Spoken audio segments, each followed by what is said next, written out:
Everyone's a doctor these days after watching medical shows. The fluorescent lights hummed overhead in Peterson's pharmacy, casting harsh shadows across rows of medications. The scent of antiseptic mixed with the faint aroma of hand sanitizer as customers shuffled between aisles.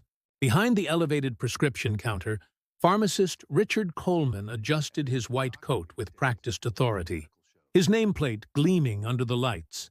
Dr. Angela Washington stepped through the automatic doors at 2:47 p.m., her worn sneakers silent against the linoleum floor.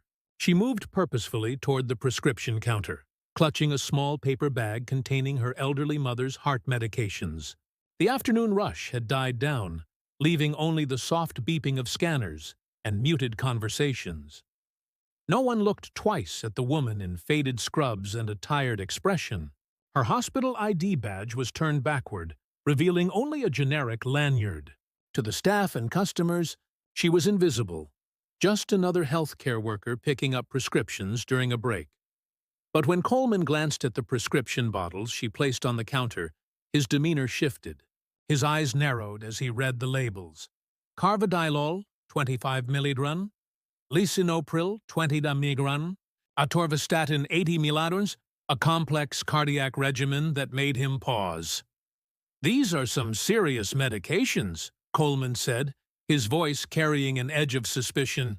"High-dose statin, ACE inhibitor, beta blocker. This is a pretty aggressive cardiac protocol." Angela nodded quietly. "Yes, they're for my mother." Her cardiologist adjusted the dosages last week.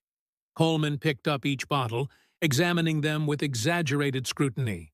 "And you understand what all these do? This isn't exactly Tylenol we're talking about here." His tone suggested doubt that she could possibly comprehend the complexity of the medications. "I understand," Angela replied softly, her voice steady despite the condescension. What Coleman didn't know was that Dr. Angela Washington had spent the last 15 years pioneering minimally invasive cardiac procedures at Metropolitan Heart Institute. What he didn't see was that those same medications he questioned were part of protocols she had helped develop and had prescribed to hundreds of patients, and with just one phone call to verify the prescription's legitimacy, he was about to discover that sometimes the person you underestimate knows more than you ever will. Because sometimes the most brilliant minds come in packages that prejudice refuses to see. The fluorescent lights continued their relentless hum as Angela waited, her dignity intact despite the growing tension. She had faced this before, but today felt different. Today, she wouldn't walk away quietly. If this story moves you, hit that subscribe button. We share incredible stories of overlooked heroes every week. Rate this story from 0 to 10 in the comments, and tell us about a time you witnessed hidden talent being dismissed due to prejudice. Your stories matter, and they inspire our next videos. Let's build a community that sees beyond assumptions. Dr. Angela Washington had been picking up her mother's prescriptions at Peterson's pharmacy for 3 months, ever since her mother's recent cardiac event. Every Tuesday and Friday, she would slip away from the hospital during her lunch break, still wearing her scrubs from morning rounds. The staff at Peterson's walked past her as if she were furniture, another healthcare worker in a sea of medical uniforms that filled the pharmacy daily. But Angela watched. She always watched.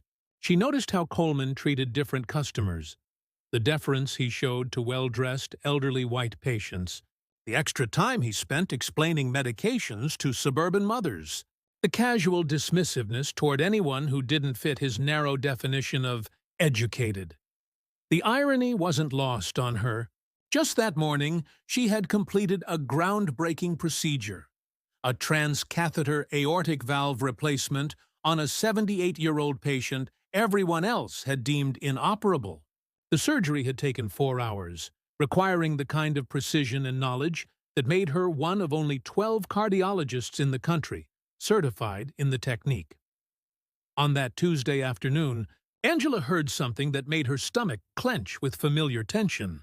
I don't think she really understands what she's picking up, Coleman was saying to his assistant, loud enough for her to hear. These cardiac meds aren't something you just hand out. People need to comprehend the implications. Angela moved closer to the counter, her mother's prescription bottles creating small plastic sounds as they shifted in the bag. Those medication names weren't foreign to her. They were part of her daily vocabulary, drugs she prescribed based on peer-reviewed research she had contributed to. She cleared her throat softly. "Excuse me, but the carvedilol dosage seems different from last week. My mother was on 12.5 milliliters twice daily, and this shows 25 milliliters once daily. Could you double-check?"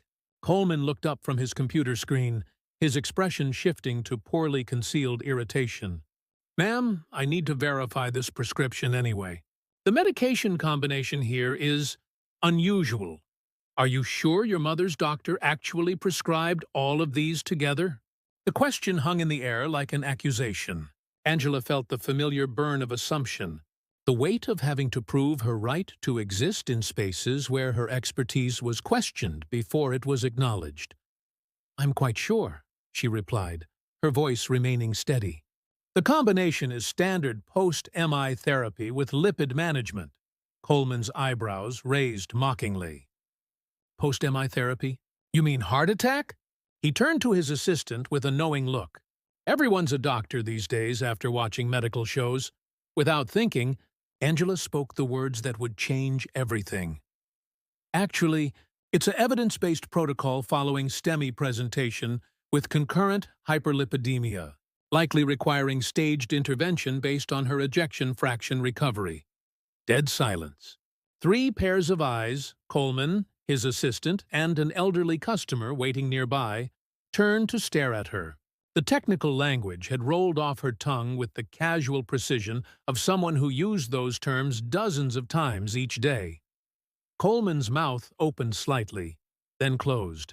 That's very specific medical terminology." "I suppose it is," Angela said quietly, reaching for her phone. "Perhaps I should call the prescribing physician to clarify the dosage question." The assistant whispered something to Coleman, who suddenly looked uncertain. "No, let me just double-check our system." Angela walked toward the waiting area, but this time something fundamental had shifted. That wasn't just embarrassment burning in her chest. That was 15 years of expertise finally demanding to be acknowledged. She was tired of being invisible, tired of having her intelligence questioned by people who couldn't begin to understand the complexity of her work. As she sat in the uncomfortable plastic chair, Angela didn't know that her quiet dignity was about to transform not just this moment, but the entire culture of how assumptions are made about who belongs in spaces of knowledge and respect. 20 minutes later, Coleman and his assistant still huddled around their computer terminal, voices growing more strained with each passing moment. Angela could hear fragments of their conversation drifting across the pharmacy. "The prescription is legitimate, but I need to understand who actually wrote this," Coleman muttered. "These dosages are very specific, very current. This isn't some general practitioner throwing medications at symptoms." His assistant, a young woman named Beth, leaned closer to the screen. "Should I call the doctor's office? The number here goes directly to Metropolitan Heart Institute." "Metropolitan Heart?" Coleman's voice carried a note of recognition. "That's the cardiac center downtown. They handle the most complex cases in the region." Angela shifted in her chair, watching their confusion build. She could end this with a simple explanation, but something held her back. Perhaps it was the accumulated weight of countless similar encounters, or maybe it was professional curiosity about how far their assumptions would take them.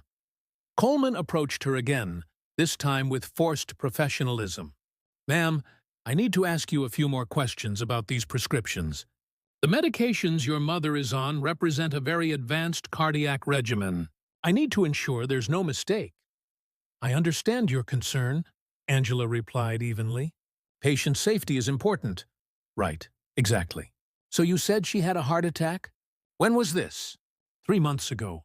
STEMI involving the left anterior descending artery." Coleman blinked. The specificity was unsettling him. "And you know this because I was there." "At the hospital?" "Yes," Coleman exchanged glances with Beth. "In what capacity?" "Are you a nurse?" Something flickered across Angela's face.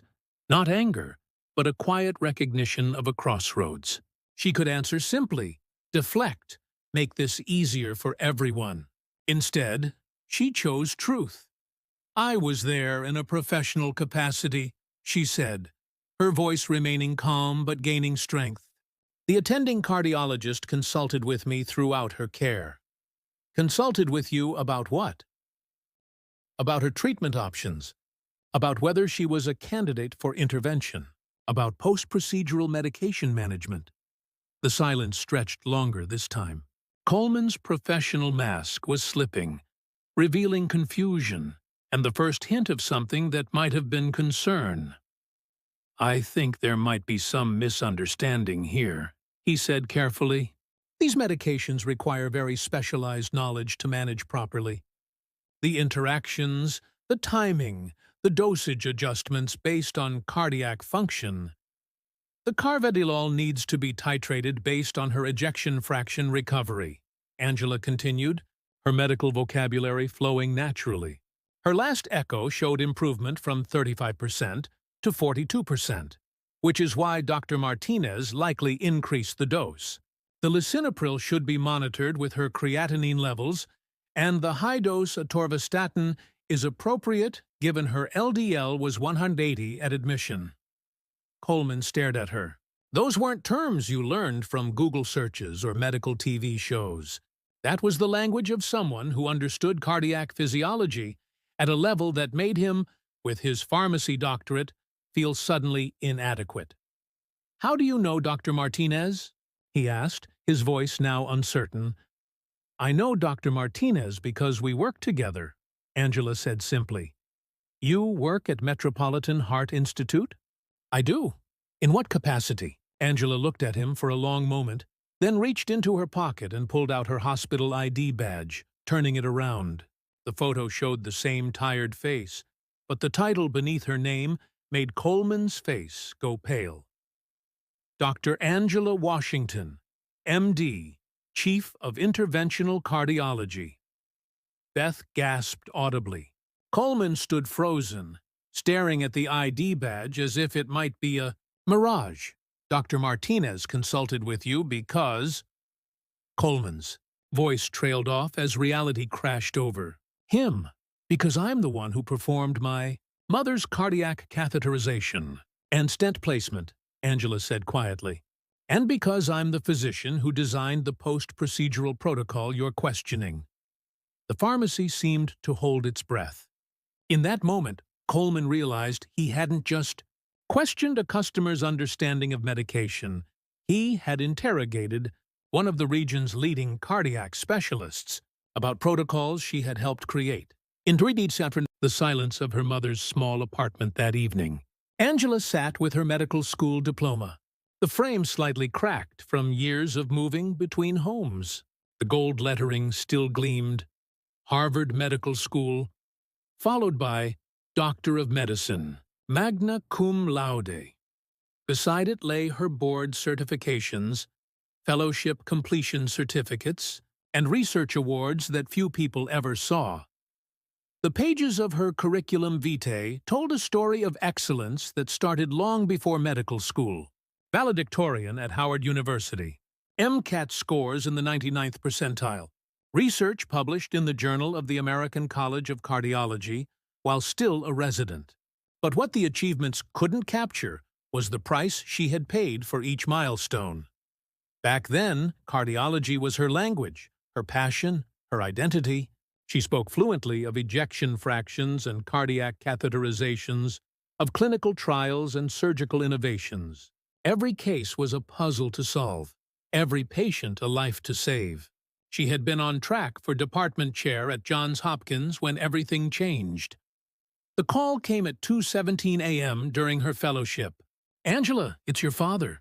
Your mother collapsed. "We're at the emergency room. Massive myocardial infarction." The same condition she treated in others daily had nearly taken the woman who had worked 3 jobs to pay for her medical school applications. While her colleagues continued their research and climbed academic ladders, Angela made a choice that would define her next decade. She moved home, left the prestigious fellowship program, took a position at Metropolitan Heart Institute not because it was her dream job, but because it allowed her to be close to family while still practicing the medicine she loved. The sacrifice was immediate and profound. Research opportunities dried up. Speaking engagements decreased. The academic medicine world moved on without her, as it always does when someone steps off the fast track. Colleagues who had once sought her insights stopped calling. Her name disappeared from conference programs and journal editorial boards. But Angela never stopped being brilliant. She simply became invisible to the systems that measure and celebrate brilliance. She continued performing complex procedures, mentoring residents, developing protocols that saved lives. Her expertise deepened rather than diminished, but it happened in the shadows of a healthcare system that often overlooks those who choose family over fame. The irony was that her mother's cardiac event 3 months ago, the very reason she now stood in Peterson's pharmacy facing condescension, had brought her expertise full circle. Angela had been the attending cardiologist for her own mother's case, guiding every decision with the precision of someone who understood that this wasn't just another patient, but the woman who had sacrificed everything for her education. She had performed the cardiac catheterization personally, her hands steady despite the emotional weight. She had consulted with Dr. Martinez not as a colleague seeking advice, but as the lead physician updating the attending of record. She had designed her mother's medication regimen based on 15 years of clinical experience and research she had contributed to, but rarely received credit for. The easy prescriptions Coleman had questioned so dismissively were written in Angela's own hand, medications she had prescribed, dosages she had calculated, a treatment plan she had developed based on expertise that surpassed his own. In that quiet apartment, surrounded by diplomas and certificates that the world rarely saw, Angela realized something profound. She had spent years making herself small, allowing her expertise to remain hidden, accepting invisibility as the price of family devotion. But her mother's recovery, the 78-year-old woman sleeping peacefully in the next room thanks to procedures only Angela could perform, was proof that excellence doesn't diminish in the shadows. She had never left cardiology. Cardiology had never left her. She had simply learned to carry her expertise with quiet dignity, letting her work speak louder than her credentials. Tomorrow, she would return to the hospital where residents sought her guidance, where complex cases waited for her skilled hands, where she saved lives with the same precision that had once promised her academic stardom. The difference was that now she did it not for recognition, but for something more fundamental. The knowledge that brilliance doesn't require an audience to remain brilliant. For the first time in years, Angela didn't feel invisible. She felt powerful. The next morning, Angela arrived at Metropolitan Heart Institute before dawn, as she had for 15 years. But this time, she carried something different in her steps. Not anger, but clarity.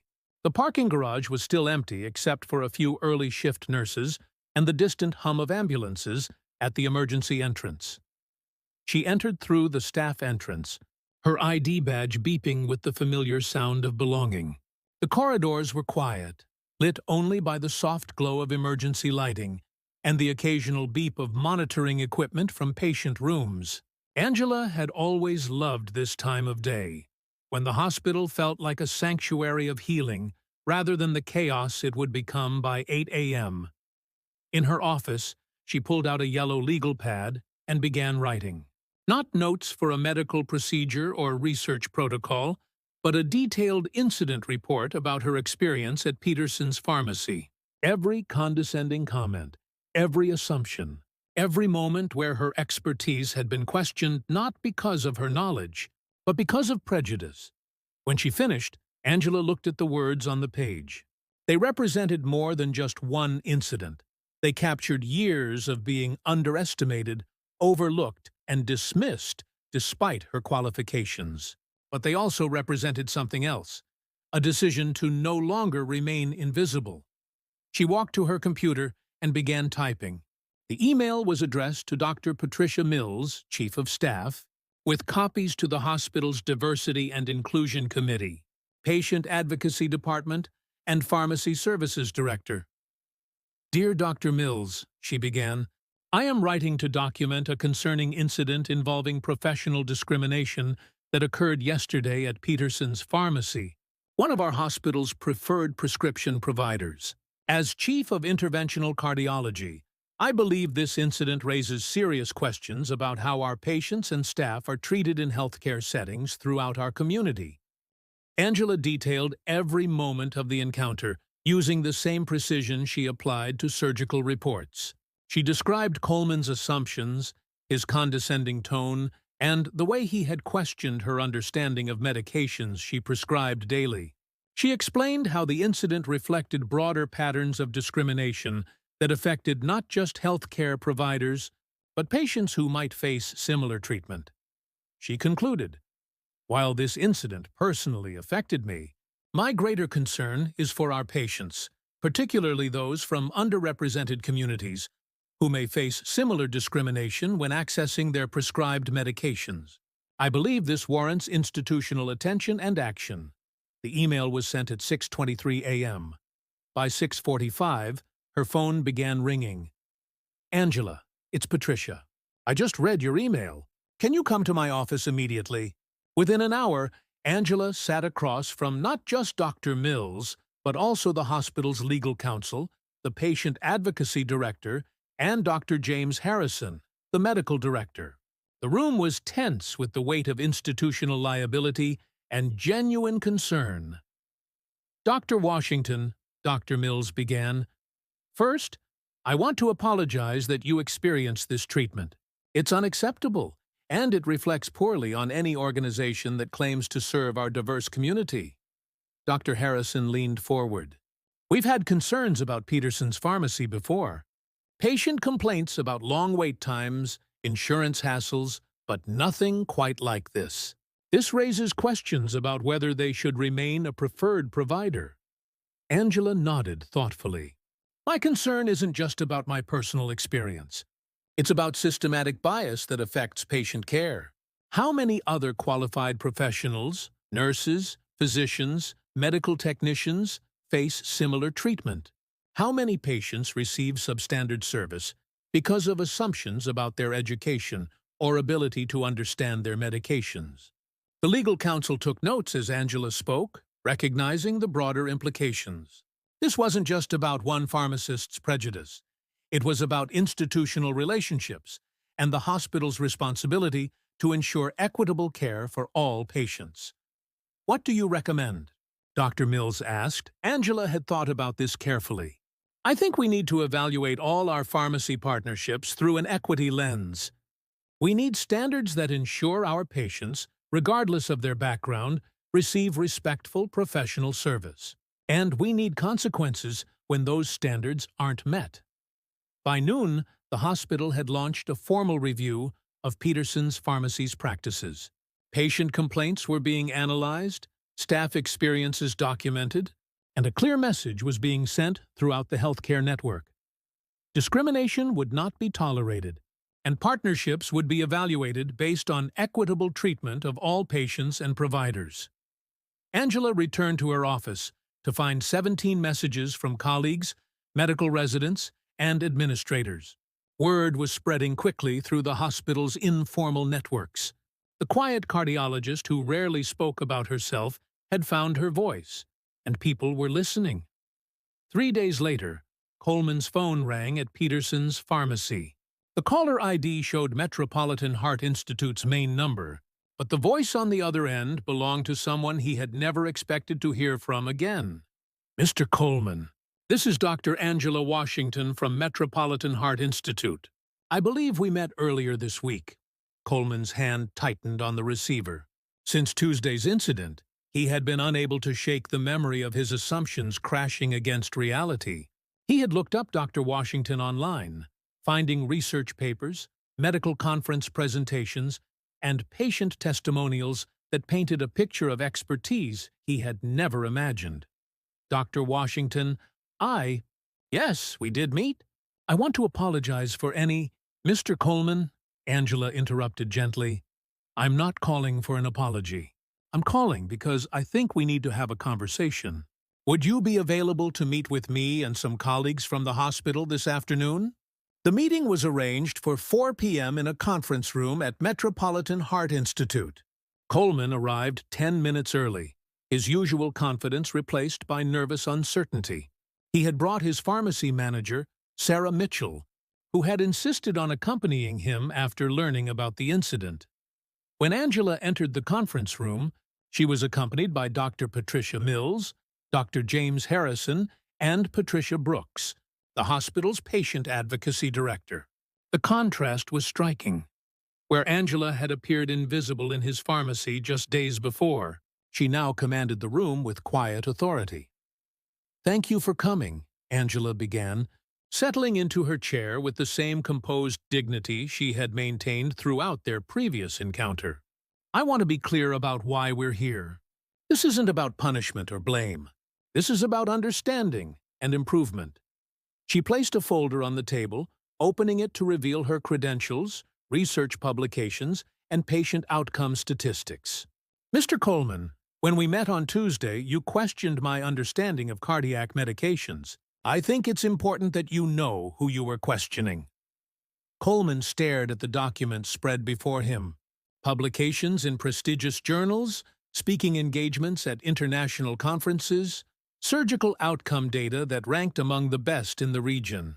The woman he had dismissed as an uninformed healthcare worker was revealed as one of the country's leading experts in interventional cardiology. "Dr. Washington," he began, his voice thick with embarrassment. "I had no idea. Your credentials are extraordinary." "Mr. Coleman," Angela replied, her tone remaining professional but firm. "My credentials shouldn't matter. What should matter is treating every person with respect and dignity, regardless of how they look or what assumptions you make about their background." Dr. Mills leaned forward. "We've conducted a review of patient complaints regarding Peterson's Pharmacy over the past year. What Dr. Washington experienced wasn't an isolated incident. We've found patterns of differential treatment based on patient demographics." Sarah Mitchell, the pharmacy manager, shifted uncomfortably. "We take all patient concerns seriously. If there have been issues—" "There have been issues," Patricia Brooks interjected, consulting her notes. "Longer wait times for certain demographics, more frequent requests for additional identification, questions about insurance coverage and ability to pay, and in Dr. Washington's case, questioning professional competence based entirely on appearance and assumptions." Angela watched Coleman's face as the reality of systematic bias was laid out before him. She could see genuine shock, not at being caught, but at the realization of his own unconscious prejudices. "I never intended to discriminate," Coleman said quietly.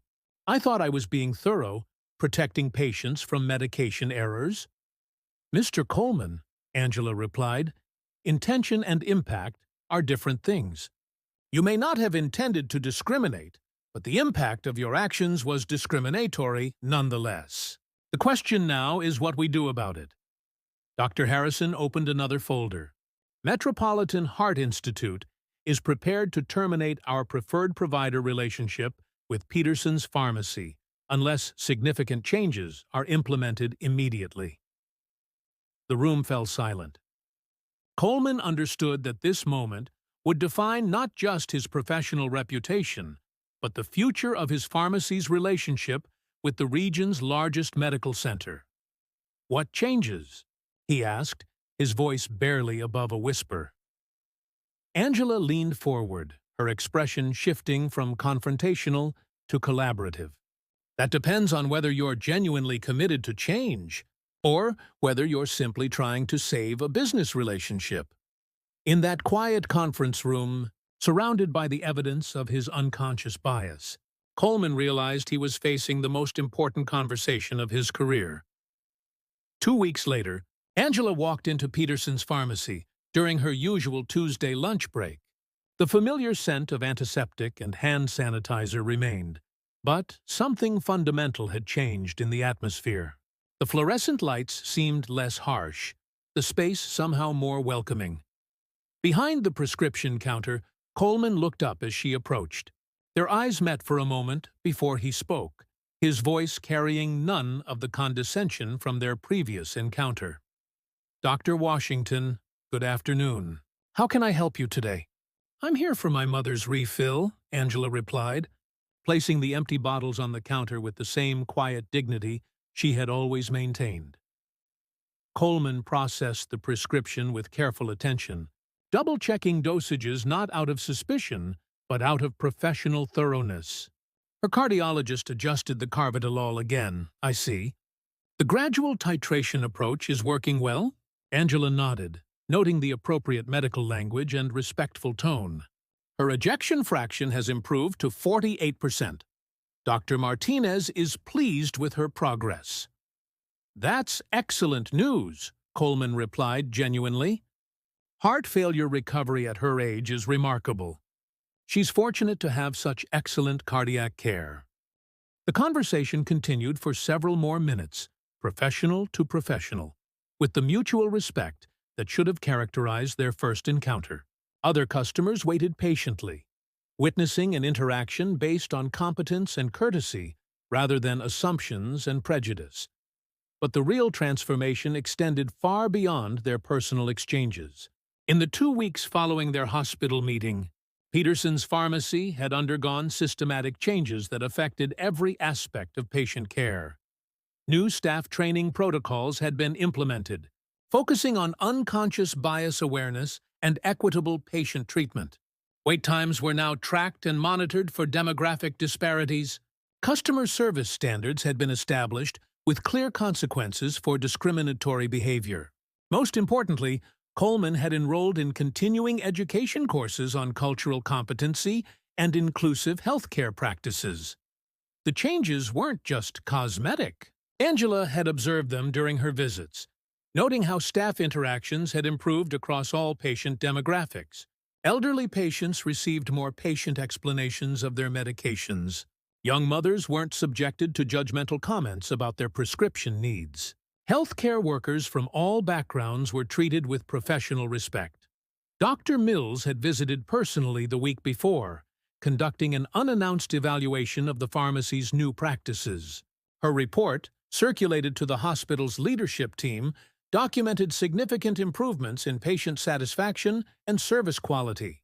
Peterson's pharmacy had retained its preferred provider status, but now operated under ongoing monitoring and accountability measures. The afternoon brought an unexpected visitor to Angela's office. Coleman stood in her doorway, holding a folder and looking uncertain about whether to enter. "Dr. Washington, do you have a moment? I wanted to show you something." Angela gestured for him to sit down, curious about what had brought him to the hospital.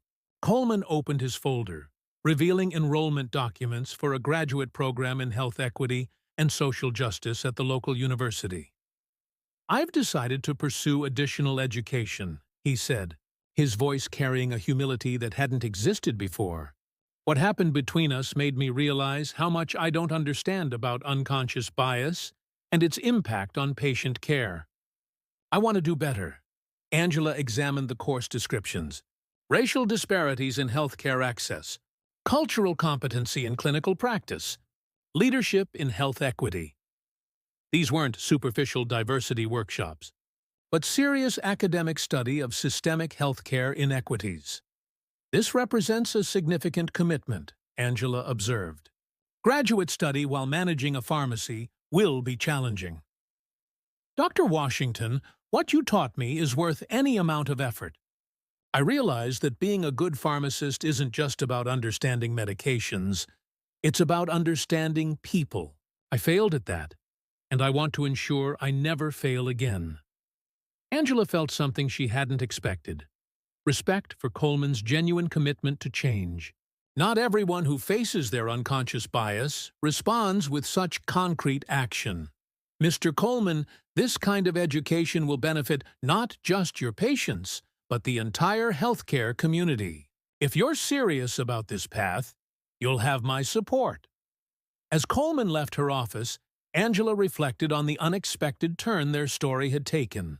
What had begun as an encounter rooted in prejudice and assumption had evolved into an opportunity for genuine growth and institutional change.